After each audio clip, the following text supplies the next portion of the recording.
So, okay. So look, now let's mold about this. Okay. So now you empower, you do get more ability haste. Now, okay. So you do have 5, and then you get a legendary. You'll get 10 extra ability haste. You get like, you know, maybe you'll get 3 items. You get 15 extra ability haste. That could maybe matter. The thing is that LeBlanc's playstyle is more so to just blow up one person. Now, even if you do Static Shiv and then you poke with Static Shiv, right? The difference is that you get 5 more damage on your Static Shiv with Night Harvester, because Static Shiv is 50% AP ratio, right? Honestly, nothing you wrote makes sense. How is Luden's build path better? Alternator is a great item. Alternator is a great item. So the argument is what? But the thing is that you rust Static Shiv. So once you rust Static Shiv, Alternator, sure, it's an okay item. It's adding a little bit of damage into your combo, but like, no, man, no, we're not talking about second item recipes.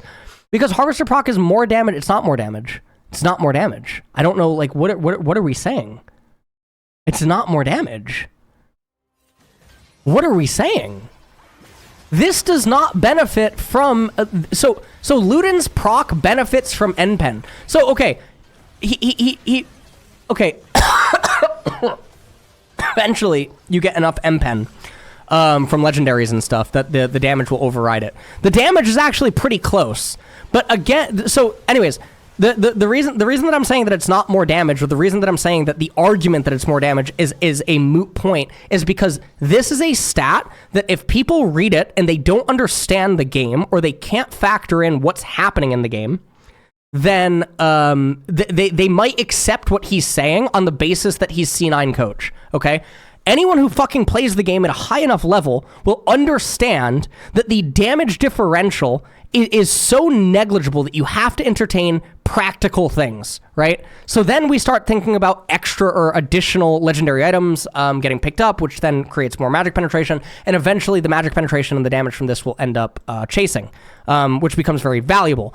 Now, the other thing is that the movement speed. Harvester move speed and extra CDR and HP is very good for this playstyle. That's just bullshit.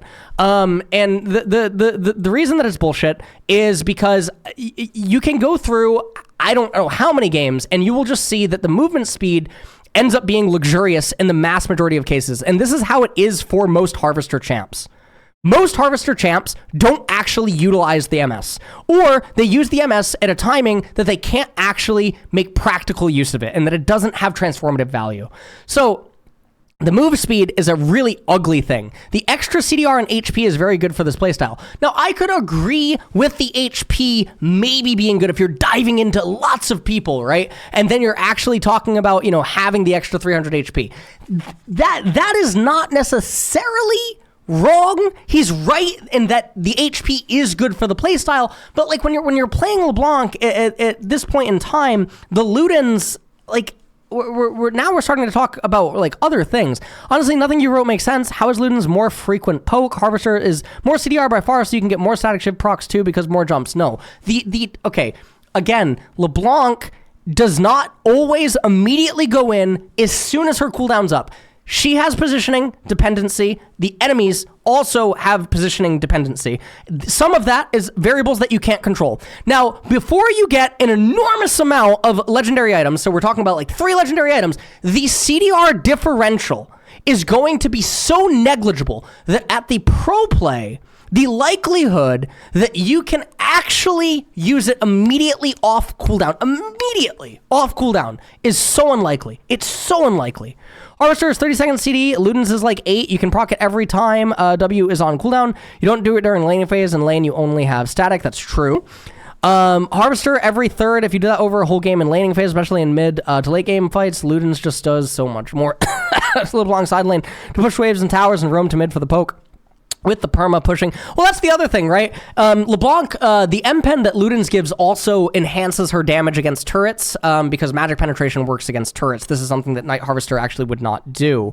Alternative terrible item lost chapter is 100 times better than Luden's. You could also make this argument that while you're building into Night Harvester, getting lost chapter actually helps your mid game in a way, like like there's so many things to actually argue. It's just so weird. These are like conversations that are not easy to have, but like the thing is that a lot of stuff that's actually being said, you can simply say a couple of questions and it falls apart on top of itself. No, TL didn't lose, they won. Oh my god. The mana from Lost Chapter is a completely empty stat. If you want pen, Shadowflame has a better... I would agree that the mana at that point in the game is kind of an empty stat. Yeah, I would agree with this. Yeah, I would agree with this. Okay. Mana is literally an empty stat on static LeBlanc, and Shadowflame is cheaper and spikes faster. Okay, so the difference between Shadowflame and so when you're building this second, okay, cannons are spawning every other wave. So because cannons are spawning every other wave, the argument that you're making is that you can't wait 40 seconds in order to get Ludens over Shadowflame. So again, another moron in the replies. Doesn't play League of Legends, I guess. I don't know. LOL coach. Now I'm horrified. Okay, so. Okay, so we're good. Dark Cam, thank you so much for subbing. I love you.